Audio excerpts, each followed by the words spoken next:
नमस्कार दोस्तों, मैं धर्मेंद्र कुमार और आप देख रहे हैं धर्मा जीएस मास्टर।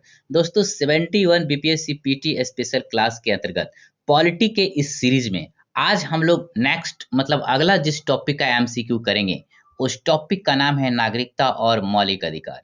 इससे संबंधित हम लोग 50 प्लस एमसीक्यू करने का प्रयास करेंगे और जितने भी ऑब्जेक्टिव क्वेश्चन हम लोग करेंगे अर्थात एमसीक्यू, वह आपकी एग्जाम के लिए मोस्ट मोस्ट इम्पॉर्टेंट होगा। अर्थात इस क्वेश्चंस को काफी अच्छे से आप करने का प्रयास कीजिएगा और आने वाले एग्जाम में इसकी उपयोगिता आप खुद देख पाएंगे। तो चलिए स्टार्ट करते हैं। और हम लोग जो टॉपिक करेंगे ना, पहले नागरिकता से संबंधित एमसीक्यू कर लेंगे, उसके बाद फिर मौलिक अधिकार से संबंधित करेंगे। तो चलिए स्टार्ट करते हैं। पहला क्वेश्चन, संविधान के किस अनुच्छेद के तहत संसद को नागरिकता से संबंधित कानून बनाने का अधिकार है? आपके पास 3 से लेकर 5 सेकंड का टाइम होगा आंसर को सोचने के लिए। उसके बाद मैं आंसर आपको खुद बता दूंगा। ऑप्शन ए अनुच्छेद 10, ऑप्शन बी अनुच्छेद 11, ऑप्शन सी अनुच्छेद 9, ऑप्शन डी अनुच्छेद 7। सोचिए इसका आंसर क्या होगा। चलिए, आपका इसका आंसर होगा अनुच्छेद 11, है ना? मतलब आंसर बी। देखिए, भारतीय संविधान का जो अनुच्छेद 11 है वह संसद को यह अधिकार प्रदान करता है कि आप नागरिकता से जुड़े कानून बना सकें। आप देखेंगे ना, इसी के आधार पे 1955 में ना नागरिकता अधिनियम अर्थात सिटीजन एक्ट बना, जो आज भी लागू है। नेक्स्ट क्वेश्चन, नागरिकता अधिनियम 1955 में कुल कितने आधारों पर नागरिकता प्राप्त की जा सकती है? चलिए, option A 3, option B 4, option C 5, option D 6। सोचिए इसका आंसर क्या होगा। चलिए, आपके पास 3 से 5 सेकंड का टाइम था, हो चुका है। चलिए, इसका आंसर 5 होगा, है ना? मतलब नागरिकता अधिनियम 1955 के आधार पर 5 आधार पे नागरिकता प्रदान की जा सकती है। सिर्फ 5 तरीका याद रखिएगा। वैसे मैं आपको बता देता हूँ कि कौन कौन सा आधार है। बाय बर्थ अर्थात जन्म से, वंशानुक्रम से, पंजीकरण के द्वारा, देशीयकरण के द्वारा, अधिग्रहण अर्थात किसी स्थान को या किसी क्षेत्र को जब भारत अपने में मिला लेता है तो वहाँ के लोगों को अपने आप नागरिकता प्राप्त हो जाती है, उसी को अधिग्रहण बोलते हैं। अर्थात 5 आधार, इसको आप ध्यान में रखेंगे। नेक्स्ट क्वेश्चन, नागरिकता अधिनियम 1955 में अब तक कितने संशोधन हो चुके हैं? है ना? Option A 5, option B 6, option C 7, option D 8। सोचिए इसका आंसर क्या होगा। चलिए, इसका आंसर बी होगा, अर्थात 6। अब देखिए, 6 बार इतना याद रखिएगा, कब कब हुआ है ये डेट आपको याद करने की जरूरत नहीं है ना? देखिए, कभी किसी चीज को पढ़ते हैं ना तो यह भी जानना बहुत जरूरी है कि कहाँ से क्वेश्चंस नहीं पूछेगा। अब आपको ईयर याद नहीं करना है कब कब, लेकिन इतना जान लीजिए 6 बार, है ना? लेकिन मैं आपको बता देता हूँ, 1986 में, 1992 में, 2003 में, 2005 में, 2015 में और 2019 में। अर्थात अमेंडमेंट जो हुआ था संविधान में वह 6 बार अभी तक हो चुका है। नेक्स्ट क्वेश्चन, भारतीय संविधान के किस अनुच्छेद के तहत विदेशी नागरिकता लेने पर भारतीय नागरिकता स्वतः समाप्त हो जाती है? ऑप्शन ए अनुच्छेद 8, ऑप्शन बी अनुच्छेद 9, ऑप्शन सी अनुच्छेद 10, ऑप्शन डी अनुच्छेद 11। सोचिए इसका आंसर क्या होगा। चलिए, आप सोच लिए होंगे, इसका आंसर बी होगा, अर्थात अनुच्छेद 9। देखिए, अनुच्छेद 9 कहता है कि अगर कोई व्यक्ति जो भारतीय व्यक्ति, कोई व्यक्ति का कहने का सेंस है, अपनी मर्जी से यदि किसी दूसरे देश का नागरिकता ग्रहण कर लेता है तो आप समझ लीजिए उसकी भारतीय नागरिकता अपने आप समाप्त हो जाती है। नेक्स्ट क्वेश्चन, 2003 के नागरिकता संशोधन अधिनियम के तहत कौन से 2 महत्वपूर्ण रजिस्टर अस्तित्व में आए? ऑप्शन ए एनपीआई और voter list, option B NPR और एनआरसी, ऑप्शन सी सीएए और एनआईए, ऑप्शन डी आधार और पैन कार्ड, है ना? सोचिए इसका आंसर क्या होगा। चलिए, इसका आंसर बी होगा, एनपीआर और एनआरसी। देखिए, एनपीआर का फुल फॉर्म क्या होता है? नेशनल पॉपुलेशन रजिस्टर, है ना? एनपीआर का फुल फॉर्म क्या होता है? नेशनल पॉपुलेशन रजिस्टर, है ना? भारत के एक प्रकार से जो लोग रहते हैं ना यहाँ, उनका डाटा इकट्ठा करने के लिए नेशनल पॉपुलेशन रजिस्टर का उपयोग होता है। जबकि एनआरसी, एनआरसी का फुल फॉर्म क्या होता है? National register of citizens, Bharat के नागरिकों को पहचान के लिए रजिस्टर इसको बोलते हैं। आप बिल्कुल समझ चुके होंगे फिर से एक बार मैं आपको समझा देता हूं कि एनपीआर हो सकता है कभी फुल फॉर्म पूछ दे। तो एनपीआर का मतलब होता है नेशनल पॉपुलेशन रजिस्टर, मतलब भारत में रहने वाले लोगों का ना या इसमें डाटा इकट्ठा किया जाता है। और दूसरा जो है एनआरसी है ना, इसका फुल फॉर्म होता है नेशनल रजिस्टर ऑफ सिटीजन्स, मतलब भारत के नागरिकों के पहचान के लिए इसका उपयोग किया जाता है। नेक्स्ट क्वेश्चन, एनपीआर और जनगणना में मूलभूत अंतर क्या है? ऑप्शन ए, एनपीआर केवल ग्रामीण क्षेत्रों में होता है। ऑप्शन बी, सेंसस केवल आधार कार्ड धारकों का होता है। ऑप्शन सी, एनपीआर नागरिकों के पहचान हेतु और सेंसस क्या बोलते हैं जनगणना हेतु।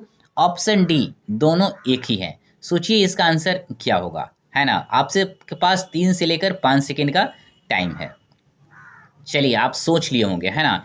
इसका आंसर सी होगा, मतलब एनपीआर नागरिकों के पहचान के लिए और सेंसस जनसंख्या के गिनती के लिए होता है ना। अब देखिए सेंसस यानी जनगणना, मतलब पॉपुलेशन काउंट इसके माध्यम से किया जाता है, मतलब सिर्फ यह बताने के लिए होता है कि भारत में कितने लोग रहते हैं, जबकि एनपीआर जो है ना वह पहचान के लिए जरूरी है। नेक्स्ट क्वेश्चन, नागरिकता अधिनियम में देशीयकरण द्वारा नागरिकता किसे मिलती है? ऑप्शन ए, जन्म से भारत में रहने वाले को। ऑप्शन बी, वंश के आधार पर। ऑप्शन सी, भारत में लंबे समय से निवास करने वाले विदेशी को। ऑप्शन डी, अल्पसंख्यक समुदाय को। सोचिए इसका आंसर क्या होगा। चलिए आपने सोच लिया होगा, है ना। इसका आंसर सी होगा, मतलब भारत में लंबे समय से निवास करने वाले को। देखिए अगर कोई व्यक्ति 14 साल के अंदर लगभग 11 साल तक लगातार यदि भारत में रह चुका है तो आप देखेंगे कि वह आवेदन कर सकता है, मतलब देशीयकरण के द्वारा नागरिकता बन सकता है। इस बात को ध्यान रखिएगा, मतलब उसको 11 साल कम से कम भारत में मतलब रहना चाहिए, मतलब वह रह चुका हो तभी वह देशीयकरण के जरिए नागरिक बन सकता है। आपसे यह नहीं पूछेगा कि मतलब कितने साल, लेकिन इस तरीके का पॉइंट को याद रखिएगा कि भारत में लंबे समय तक निवेश क्या बोलते हैं निवास करने वाले विदेशी को, है ना। अगर पूछ भी दे तो कम से कम 11 साल याद रखिएगा, है ना। नेक्स्ट क्वेश्चन, पंजीकरण द्वारा नागरिकता पाने हेतु भारत में न्यूनतम निवास की अवधि क्या है? ऑप्शन ए 10 वर्ष, ऑप्शन बी 7 वर्ष, ऑप्शन सी 5 वर्ष, ऑप्शन डी 2 वर्ष। सोचिए इसका आंसर क्या होगा। आपने बिल्कुल सोच लिया होगा, इसका आंसर बी होगा 7 साल। देखिए अगर कोई व्यक्ति भारत का नागरिक नहीं है लेकिन कुछ विशेष मतलब रिश्ता जैसे विवाह हुआ वगैरह वगैरह के आधार पे नागरिकता वह लेना चाहता है तो उसे कम से कम 7 साल तक भारत में रहना होगा, मतलब पंजीकरण द्वारा नागरिकता पाने के लिए उसे 7 वर्ष तक भारत में न्यूनतम निवास की मतलब जरूरत होगी। नेक्स्ट पॉइंट, नेक्स्ट क्वेश्चन, किस अनुच्छेद के अंतर्गत भारत से पाकिस्तान गए लोगों को विशेष रूप से नागरिकता से वंचित किया गया है? ऑप्शन ए अनुच्छेद 6, ऑप्शन बी अनुच्छेद 7, ऑप्शन डी, ऑप्शन सी अनुच्छेद 8, ऑप्शन डी अनुच्छेद 9। सोचिए इसका आंसर क्या होगा। आप बिल्कुल सोच चुके होंगे, इसका आंसर अनुच्छेद 7 होगा, मतलब इसका आंसर बी होगा, है ना। अब देखिए जो लोग भारत से पाकिस्तान चले गए थे ना उन्हें स्वतः नागरिकता नहीं मिलती, लेकिन अगर वे वापस भारत आकर अपना पंजीकरण करवा लेते हैं तो उन्हें भारतीय नागरिकता जरूर दी जा सकती है। चलिए नेक्स्ट क्वेश्चन, विदेशी क्षेत्रों के भारत में समावेशन की स्थिति में नागरिकता किस आधार पर दी जाती है ना। ऑप्शन ए विशेष आदेश से, ऑप्शन बी अधिग्रहण द्वारा, ऑप्शन सी देशीयकरण द्वारा, ऑप्शन डी संविधान संशोधन द्वारा। सोचिए इसका आंसर क्या होगा। हम लोगों ने ऊपर में भी इसका व्याख्या देखा था। चलिए इसका आंसर बी होगा, अधिग्रहण द्वारा। अब देखिए जब कोई क्षेत्र भारत में जोड़ दिया जाता है, जैसे पुदुचेरी को जोड़ा गया था, तो वहाँ के लोगों को नागरिकता ना अपने आप मिल जाती है। इसी को बोलते हैं अधिग्रहण द्वारा नागरिकता प्राप्त। आप बिल्कुल समझ गए होंगे। मान लीजिए एक एग्जाम्पल देता हूँ, पाकिस्तान के कोई क्षेत्र को यदि भारत अपने में शामिल कर लेता है तो वहाँ के लोगों को नागरिकता लेने के लिए किसी प्रयास की जरूरत नहीं होगी, अपने आप नागरिकता मिल जाएगी, है ना। नेक्स्ट क्वेश्चन, CAA 2019 किन देशों से आए धार्मिक अल्पसंख्यकों पर लागू होता है ना। ऑप्शन ए पाकिस्तान चीन Sri Lanka, option B Pakistan Bangladesh Myanmar, option C Pakistan Bangladesh Afghanistan, option D Nepal Bhutan Tibet. सोचिए इसका आंसर क्या होगा? आपको भी जान गए होंगे क्योंकि बहुत आसान प्रश्न है। इसका आंसर सी होगा, मतलब पाकिस्तान, बांग्लादेश और अफगानिस्तान। अब देखिए इन तीन देशों से जो लोग मतलब आए हैं ना, जैसे वो सभी लोग नहीं, जो हिंदू हो, सिख हो, बौद्ध हो, जैन हो, पारसी हो, ईसाई धर्म, मतलब 6 धर्मों के लोग, एक धर्म को छोड़ दिया गया था, मुस्लिम धर्म को, याद रखिएगा, इसको ध्यान रखिएगा। बाकी आप जितने मतलब धर्म होगा ना लगभग आप मार दीजिएगा, क्योंकि हो सकता है आपको कंफ्यूज करने के लिए एक मुस्लिम धर्म भी आपको उसमें दे दे। तो याद रखिएगा 6 धर्मों के लोगों को ना, मतलब जो 31 दिसंबर 2014 से पहले भारत आ गए थे, मतलब 31 दिसंबर 2014 से पहले या 31 दिसंबर 2000, आप देख लीजिए, एक बार देख लीजिए, 31 दिसंबर 2014 तक, है ना, या इस डेट तक यदि भारत आ गए थे तो उन्हें नागरिकता दी जा सकती है। चलिए नेक्स्ट क्वेश्चन, यदि किसी व्यक्ति के माता पिता में से कोई एक अवैध प्रवासी हो तो क्या वह भारत में जन्म लेकर नागरिक बन सकता है? 2004 के संशोधन के बाद, इसके बाद आंसर देना है। चलिए, ऑप्शन ए हाँ, ऑप्शन बी नहीं, ऑप्शन सी विशेष अनुमति से, ऑप्शन डी सुप्रीम कोर्ट या किसी आदेश के द्वारा। चलिए सोचिए इसका आंसर क्या होगा। चलिए इसका आंसर बी होगा, नहीं। यदि किसी व्यक्ति के माता पिता में से कोई अवैध प्रवासी हो तो क्या वह भारत में जन्म लेकर नागरिक बन सकता है? नहीं। लेकिन 2004 के पहले था, यस बन सकता है, लेकिन 2004 संशोधन के बाद नहीं। मतलब 2004 के संशोधन के बाद यह नियम बना कि यदि माता पिता में से कोई भी व्यक्ति अवैध रूप से भारत में रह रहा है तो उसका बच्चा जो होगा ना भारत में जन्म लेने के बावजूद नागरिक नहीं बनेगा। आप बिल्कुल समझ चुके होंगे। जबकि 2004 के बाद पहले क्या था, संशोधन के पहले, कि वह बन सकता था, लेकिन 2004 के बाद यह नियम बदल गया। मतलब कोई भी यदि एक अवैध प्रवासी होगा तो भले ही भारत में जन्म ले, लेकिन वह यहाँ का नागरिक नहीं बन सकता है। नेक्स्ट क्वेश्चन, किस अनुच्छेद के तहत विदेश में जन्मे भारतीय मूल के व्यक्ति को नागरिकता मिल सकती है ना? चलिए इसका आंसर, इसका ऑप्शन देखते हैं। अनुच्छेद 6, ऑप्शन बी अनुच्छेद 7, ऑप्शन सी अनुच्छेद 8, ऑप्शन डी अनुच्छेद 9। सोचिए इसका आंसर क्या होगा। चलिए आप सोच चुके होंगे, इसका आंसर सी होगा। देखिए अगर कोई व्यक्ति विदेश में पैदा हुआ है लेकिन उसके माता पिता यदि मान लीजिए भारतीय हैं तो उसने भारतीय और एक और चीज़ है कि यदि उसने भारतीय दूतावास में पंजीकरण कराया है तो उसे भारतीय नागरिकता मिल सकती है। नेक्स्ट क्वेश्चन, भारत में दोहरी नागरिकता की अनुमति क्यों नहीं दी जाती है? ऑप्शन ए संविधान में स्पष्ट निषेध है, ऑप्शन बी राष्ट्रीय सुरक्षा कारण, ऑप्शन सी एकात्मक शासन व्यवस्था, ऑप्शन डी उपयुक्त में से सभी। सोचिए इसका आंसर क्या होगा। चलिए आप सोच लिए होंगे, इसका आंसर डी होगा, उपयुक्त सभी। अब देखिए भारत में एक ही देश की मतलब ना एक ही प्रकार के नागरिकता रखने की अनुमति है। जब एक किसके समान है? ब्रिटेन के समान। ब्रिटेन में भी एकल नागरिकता है, जबकि आप देखेंगे ना जो अभी आज का जो सबसे सुपर पावर कंट्री है अमेरिका, वहाँ पे 2 नागरिकता है। राज्य की अलग नागरिकता होती है और मतलब देश की अलग नागरिकता होती है, लेकिन भारत में ना एकल नागरिकता ही है। अर्थात राष्ट्रीय सुरक्षा, कानूनी जटिलता और संवैधानिक मूल्यों पर खतरा पैदा न हो, इसीलिए भारत में ना एकल नागरिकता का दर्जा प्राप्त है। नेक्स्ट क्वेश्चन, सीएए को लागू करने के लिए किस नियमावली को अधिसूचित किया गया?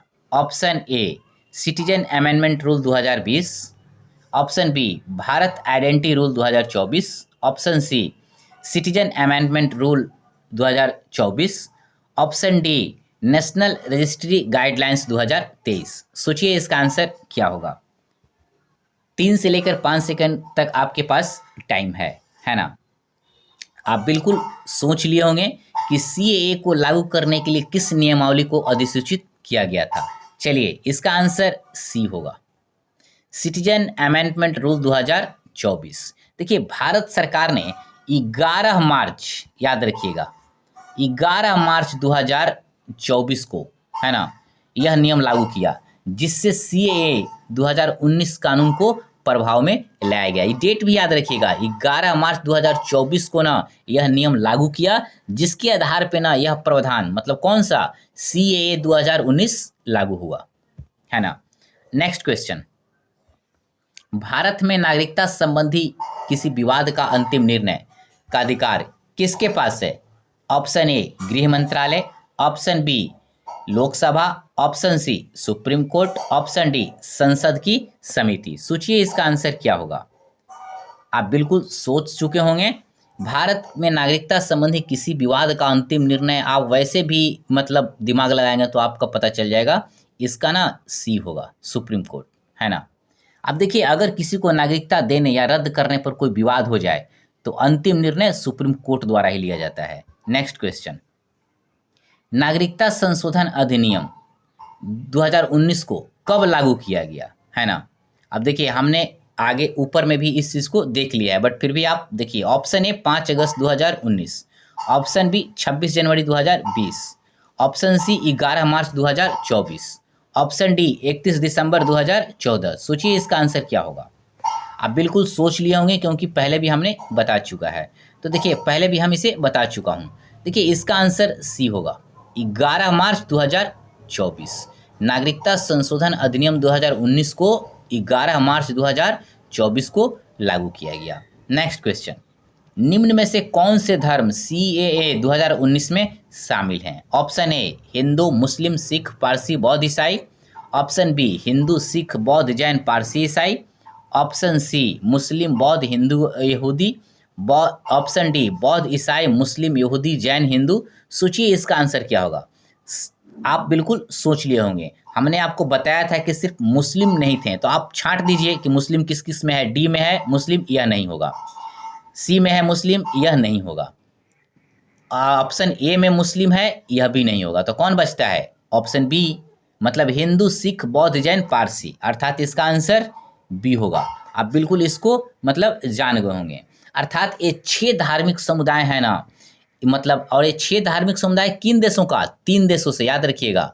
3 देश कौन कौन? पाकिस्तान और बांग्लादेश और अफगानिस्तान से यदि भारत आए हैं तो उन्हें नागरिकता दी जा सकती है, वह भी 31 दिसंबर 2014 तक। इससे पहले या मतलब उससे पहले 3 देश याद रखिएगा। 6 धर्मों को, हिंदू, मुस्लिम, सिख, पारसी, बौद्ध और ईसाई, और कितने देशों से?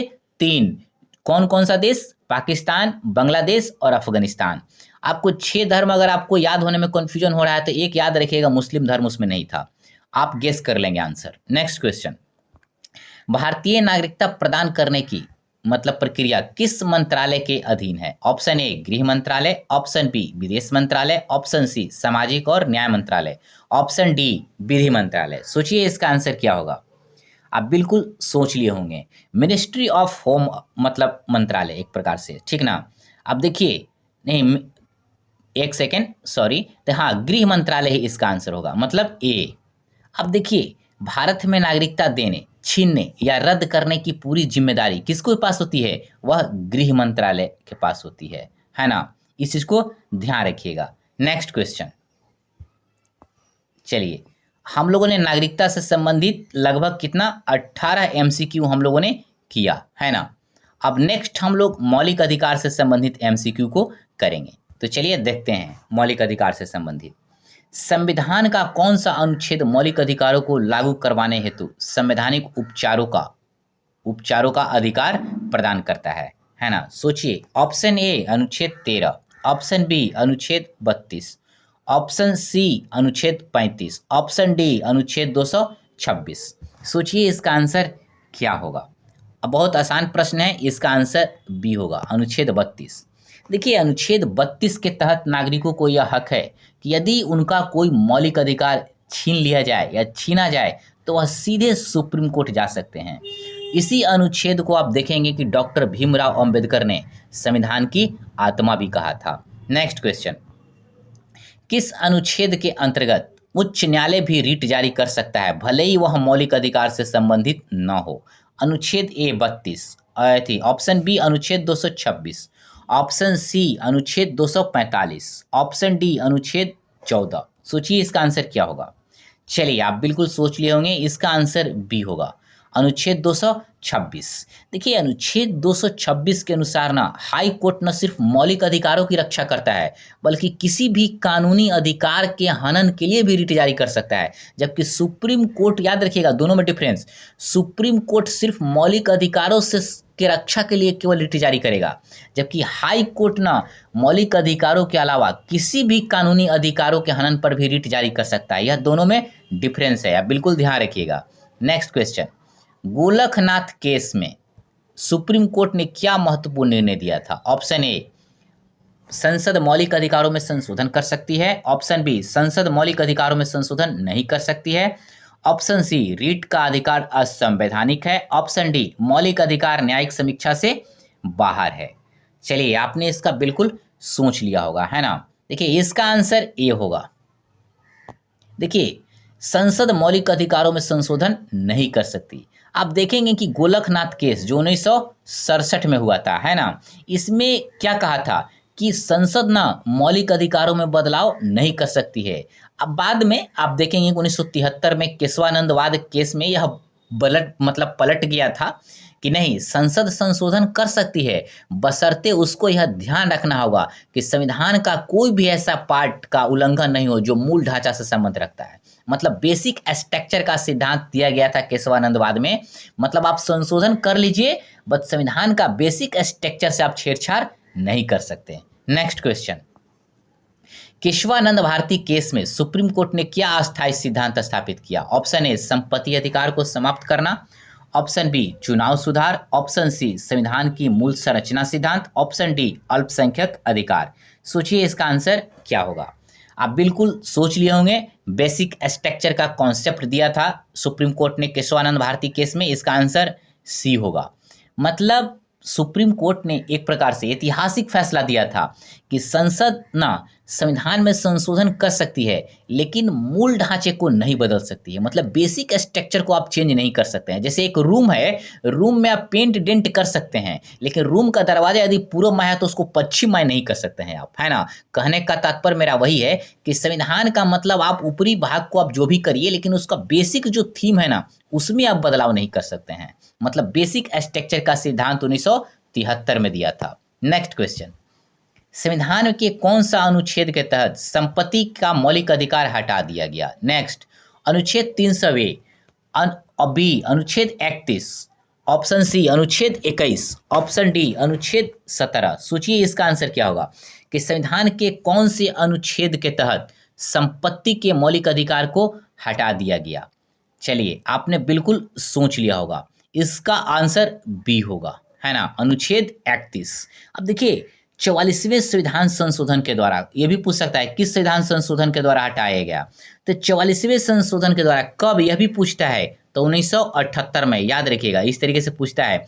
अनुच्छेद 21 को ना हटा दिया गया। मतलब अब संपत्ति का अधिकार न केवल एक लीगल राइट रह गया, मतलब कानूनी अधिकार, अब यह मौलिक अधिकार नहीं रहा। कब? 44वें संविधान संशोधन 1978 के द्वारा। नेक्स्ट क्वेश्चन, मौलिक अधिकारों का उल्लंघन होने पर नागरिकों को किस न्यायालय से में सीधे रीट याचिका का अधिकार है ना।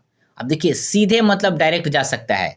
तो देखिए, ऑप्शन ए जिला न्यायालय, option B civil court, option C उच्च न्यायालय, ऑप्शन डी उच्च न्यायालय।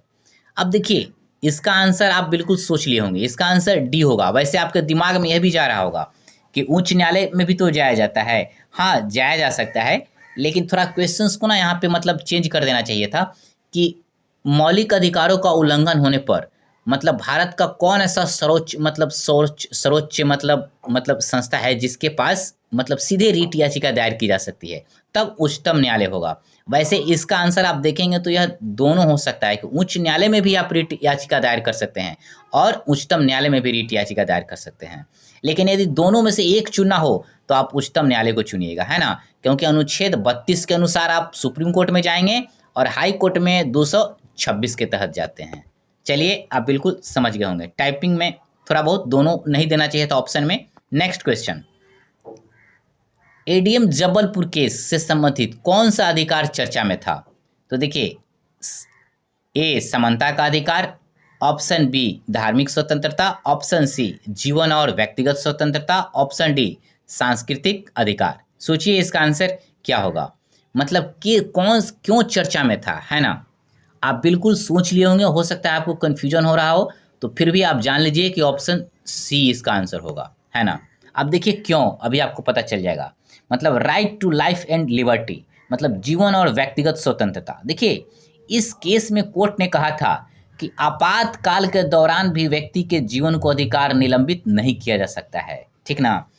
एडीएम जबलपुर केस जो 1976 में हुआ था, इसमें चर्चा में इसलिए रहा था कि कोर्ट ने कहा था कि आपातकाल मतलब इमरजेंसी के दौरान भी आप जीवन के अधिकार को सस्पेंड नहीं कर सकते हैं। बाद में यह निर्णय ना सुप्रीम कोर्ट को गलत माना गया, लेकिन उस समय इसी दृष्टि कारण ना यह चर्चा में था। नेक्स्ट क्वेश्चन, निजता का अधिकार को किस केस में मौलिक अधिकार माना गया है ना। Golaknath case option A, option B Maneka Gandhi case, option C Puttaswamy case, option D Shah Bano case. सोचिए इसका आंसर क्या होगा। आप बिल्कुल, आपको पता चल गया होगा, इसका आंसर होगा सी पुट्टा स्वामी केस, केएस पुट्टा स्वामी केस जो 2017 में हुआ था, याद रखिएगा। मतलब पुट्टा स्वामी केस में मतलब भारत सरकार मतलब के अगेंस्ट सुप्रीम कोर्ट ने कहा था कि जो प्राइवेसी है ना, प्राइवेसी, वह अनुच्छेद 21 जीवन के अधिकार का ना पार्ट है, मतलब हिस्सा है। नेक्स्ट क्वेश्चन, आपातकाल की स्थिति में किन दो अनुच्छेदों को निलंबित नहीं किया जा सकता। ऑप्शन ए 14 और 15, ऑप्शन बी 20 और 21, ऑप्शन सी 19 और 22, ऑप्शन डी 23 और 24। सोचिए, यह बहुत आसान प्रश्न है, आपको पता चल गया होगा, इसका आंसर बी होगा। अर्थात आप देखेंगे कि अनुच्छेद 20 और अनुच्छेद 21 को किसी भी परिस्थिति में निलंबित नहीं किया जा सकता है, बाकी अधिकारों को आपातकाल में मतलब निलंबन किया जा सकता है। नेक्स्ट क्वेश्चन, अभिव्यक्ति की स्वतंत्रता निम्नलिखित में से किस अनुच्छेद के अंतर्गत आती है। ऑप्शन ए अनुच्छेद 14, ऑप्शन बी अनुच्छेद 17, ऑप्शन सी अनुच्छेद 19(1)(a), ऑप्शन डी अनुच्छेद 22। सोचिए इसका आंसर क्या होगा। यह भी बहुत आसान प्रश्न है। मतलब फ्रीडम ऑफ स्पीच मतलब किस अनुच्छेद के अंतर्गत आता है। इसका आंसर सी होगा, अनुच्छेद 19(1)(a। मतलब यह अनुच्छेद नागरिकों को बोलने, लिखने, अपने विचार व्यक्त करने की ना स्वतंत्रता देता है। और इसी में याद रखिएगा ना, प्रेस की स्वतंत्रता भी है। मतलब इसी अनुच्छेद के अंदर प्रेस की स्वतंत्रता भी सुरक्षित रहता है। नेक्स्ट क्वेश्चन, मौलिक अधिकारों की सूची में कौन सा अधिकार संविधान के 86 संशोधन द्वारा जोड़ा गया, मतलब 86वें संविधान संशोधन द्वारा। ऑप्शन ए सूचना का अधिकार, ऑप्शन बी शिक्षा का अधिकार, ऑप्शन सी स्वास्थ्य का अधिकार, ऑप्शन डी भोजन का अधिकार। सोचिए इसका आंसर क्या होगा। इसका आंसर बी होगा, राइट टू एजुकेशन। अनुच्छेद 21(a) को ना 2002 में जोड़ा गया, याद रखिएगा। ये भी पूछता है कब जोड़ा गया, तो 2002 में जोड़ा गया। इसके अंतर्गत ना देखेंगे 6 से 14 वर्ष के बच्चों को मुफ्त और अनिवार्य शिक्षा देने की जिम्मेदारी सरकार को सौंपी गई। नेक्स्ट क्वेश्चन, संविधान के किस अनुच्छेद में अवसरों में समानता की बात की गई है। ऑप्शन ए अनुच्छेद 14, ऑप्शन बी अनुच्छेद 15, ऑप्शन सी अनुच्छेद 16, ऑप्शन डी अनुच्छेद 17। सोचिए इसका आंसर क्या होगा। आप बिल्कुल सोच लिए होंगे। मतलब इक्वालिटी ऑफ अपॉर्चुनिटी मतलब अवसरों में समानता किस अनुच्छेद। इसका आंसर सी होगा, अनुच्छेद 16। मतलब यह अनुच्छेद कहता है कि सभी नागरिकों को सरकारी नौकरियों में ना समान अवसर मिलना चाहिए, बिना किसी भेदभाव के। मतलब आप जाति के आधार पर भेद न करेंगे, धर्म, लिंग, भाषा, किसी के आधार पर भेदभाव आप नहीं करेंगे, है ना। नेक्स्ट क्वेश्चन, किस रीट का प्रयोग तब किया जाता है जब कोई व्यक्ति अवैध रूप से मतलब हिरासत में लिया गया हो, है ना। इसका आंसर सोचिए, है ना। अब देखिए, पहला ऑप्शन मैनमस, दूसरा प्रोहिबिशंस, तीसरा हैबियस कॉर्पस और चौथा सेट्यूरी, है ना। सोचिए इसका आंसर क्या होगा।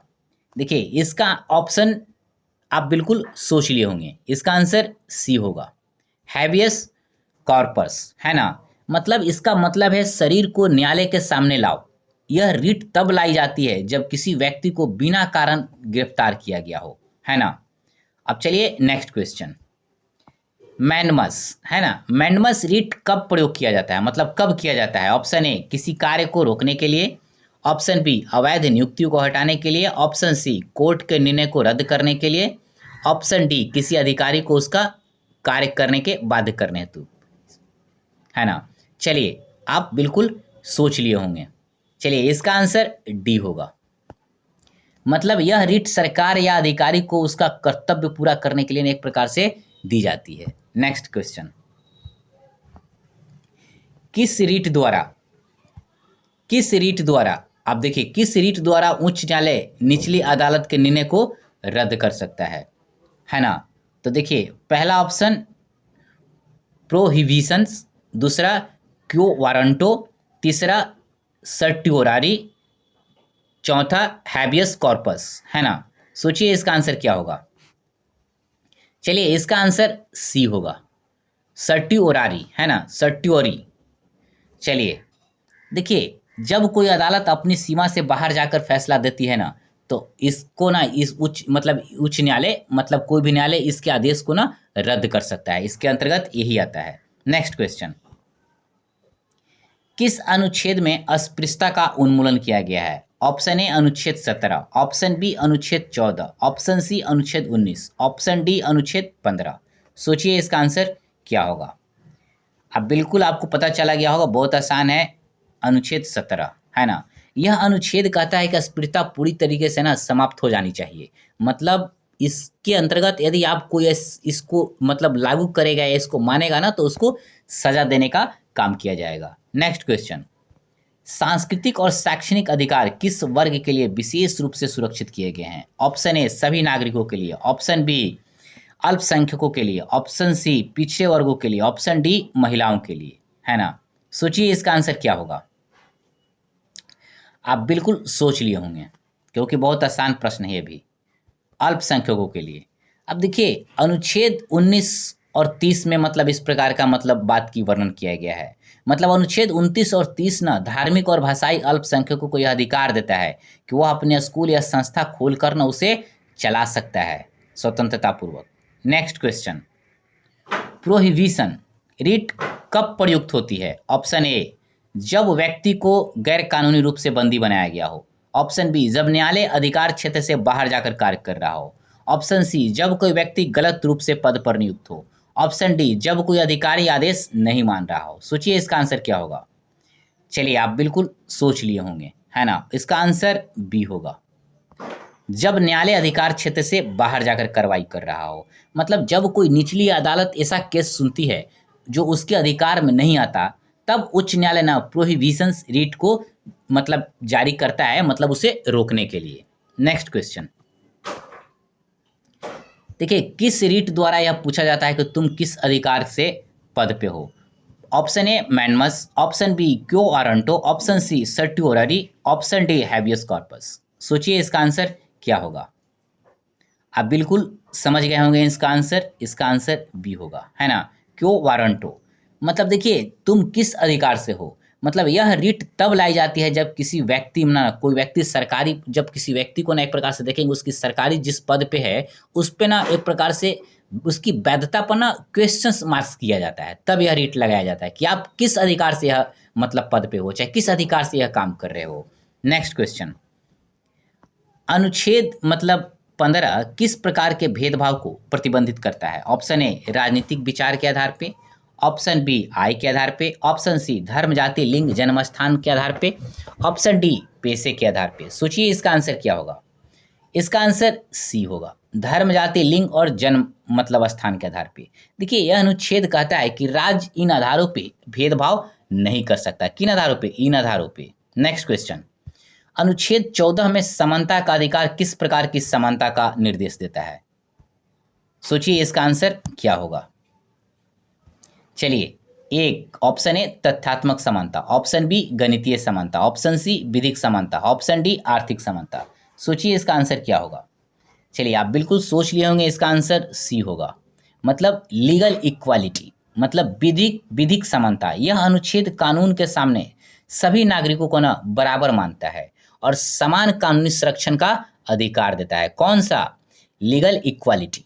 नेक्स्ट क्वेश्चन, कौन सा मौलिक अधिकार न्यायिक समीक्षा की रक्षा के लिए ढाल का कार्य करता है। अनुच्छेद ए 14, अनुच्छेद बी अनुच्छेद 32, अनुच्छेद सी अनुच्छेद 21, ऑप्शन डी अनुच्छेद 19। सोचिए इसका आंसर क्या होगा। अब देखिए बिल्कुल आप सोच चुके होंगे कि जुडिशियल रिव्यू के लिए कौन सा मतलब अनुच्छेद ढाल का काम करता है। चलिए इसका आंसर बी होगा। वैसे आपको पता होगा अनुच्छेद 32, मतलब अनुच्छेद 32 के जरिए ना नागरिक न्यायपालिका के पास जाकर अवैध कानूनों को चुनौती दे सकता है। मतलब अनुच्छेद 32 जुडिशियल रिव्यू को ना सुरक्षित करने का काम करता है। नेक्स्ट क्वेश्चन, कौन सा अनुच्छेद मौलिक अधिकारों को सीमित करने की संसद को शक्ति देता है? ऑप्शन ए अनुच्छेद 13, ऑप्शन बी अनुच्छेद 33, ऑप्शन सी अनुच्छेद 19(2), ऑप्शन डी अनुच्छेद 359। सोचिए इसका आंसर क्या होगा। आप बिल्कुल सोच चुके होंगे, इसका आंसर अनुच्छेद 33 होगा, अर्थात इसका आंसर बी होगा। देखिए इस अनुच्छेद के अनुसार संसद, सेना, पुलिस आदि के लिए ना कुछ अधिकारों को लिमिट रोक लग मतलब उसके सीमित कर सकती है। नेक्स्ट क्वेश्चन, जब संसद कोई ऐसा कानून बनाए जो मौलिक अधिकारों के विरुद्ध हो तो कौन सा अनुच्छेद उसे असंवैधानिक घोषित कर सकता है? ऑप्शन ए अनुच्छेद 13(2), ऑप्शन बी अनुच्छेद 15, ऑप्शन सी अनुच्छेद 21(a), ऑप्शन डी अनुच्छेद 17। सोचिए इसका आंसर क्या होगा। इसका आंसर लिखा हुआ ही है यहाँ पे, तो आपको सोचने की जरूरत नहीं है। अनुच्छेद 13(2), वैसे आपको याद भी होगा, यह अनुच्छेद कहता है कि कोई भी ऐसा कानून जो मौलिक अधिकारों का उल्लंघन करे वह शुरू से ही अमान्य हो जाएगा, याद रखिएगा। नेक्स्ट क्वेश्चन, केवल भारतीय नागरिकत्व, एक सेकेंड, चलिए, केवल भारतीय नागरिकों को प्राप्त मौलिक अधिकार कौन से हैं? तो यहाँ पे आंसर लिखा हुआ है, आप याद रखिएगा, 15, 16, 19, 30, है ना। आपको बिल्कुल ऑप्शन देखने की जरूरत नहीं है, बट आप पढ़ लीजिएगा। नेक्स्ट क्वेश्चन, संविधान के किस संशोधन द्वारा संपत्ति का मौलिक अधिकार को हटाया गया? ऑप्शन ए 42वां, ऑप्शन बी 44वां, ऑप्शन सी 86वां, ऑप्शन डी 52वां। सोचिए इसका आंसर क्या होगा। आप बिल्कुल, आपको पता चल गया होगा। तो चलिए इसका आंसर होगा 44वां संविधान संशोधन, मतलब 1978 के द्वारा, है ना। देखिए इस संशोधन के बाद ना संपत्ति का अधिकार सिर्फ सांविधिक अधिकार रह गया। नेक्स्ट क्वेश्चन, आपातकाल के दौरान कौन सा मौलिक अधिकार निलंबित नहीं किया जा सकता? हम लोगों ने पहले भी देख चुका है, बट मतलब हम लोग पहले इसे देख चुके हैं। ऑप्शन ए अनुच्छेद 15 और 16, ऑप्शन बी अनुच्छेद 19 और 22, ऑप्शन सी अनुच्छेद 20 और 21, ऑप्शन डी अनुच्छेद 23 और 24। आपको याद होगा इसका आंसर सी होगा, यह यहाँ पे लिखा हुआ भी है ना। नेक्स्ट क्वेश्चन, संविधान में धार्मिक स्वतंत्रता किस अनुच्छेद में दी गई है? ऑप्शन ए अनुच्छेद 14 से 18, ऑप्शन बी अनुच्छेद 19 से 22, ऑप्शन सी अनुच्छेद 23 से 24, ऑप्शन डी अनुच्छेद 25 से 28। सोचिए इसका आंसर क्या होगा। आपको यह प्रश्न बिल्कुल मतलब याद होगा, मतलब आसान प्रश्न है, तो इसका आंसर डी होगा, अनुच्छेद 25 से 28। मतलब इस अनुच्छेद में ना नागरिक को अपने धर्म को मानने, प्रचार करने और पालन करने का एक प्रकार से पूरी तरीके से आज़ादी प्रदान की गई है। नेक्स्ट क्वेश्चन, कौन सा मौलिक अधिकार बाल श्रम को निषेध करता है? ऑप्शन ए अनुच्छेद 21 ए, ऑप्शन बी अनुच्छेद 24, ऑप्शन सी अनुच्छेद 14, ऑप्शन डी अनुच्छेद 19। सोचिए इसका आंसर क्या होगा। इसका आंसर बी होगा, अनुच्छेद 24। मतलब यह कहता है कि 14 साल से कम उम्र के बच्चे को किसी भी खतरनाक काम या कोई खतरनाक, जिसमें से पटाखा उटाखा टाइप का, जैसे किसी फैक्ट्री में निर्माण हो रहा है, उस तरीके के मतलब चीज़ों में इसे बच्चों को नहीं लगाया जा सकता, है ना। यहाँ पे बाल श्रम को निषेध किया गया, मतलब रोक लगाया गया है। दोस्तों आप हमारे चैनल को सब्सक्राइब और शेयर जरूर करें, और इसी तरीके से मैं प्रत्येक टॉपिक पर इम्पॉर्टेंट MCQ लाते रहूँगा, और आप इसको बेहतर तरीके से करेंगे तो एग्ज़ाम में इसका फ़ायदा भी आपको देखने को मिलेगा। तो ठीक है दोस्तों, कमेंट जरूर करेंगे कि आपको वीडियो कैसा लगा, और हमारे वीडियो देखने के लिए बहुत बहुत धन्यवाद।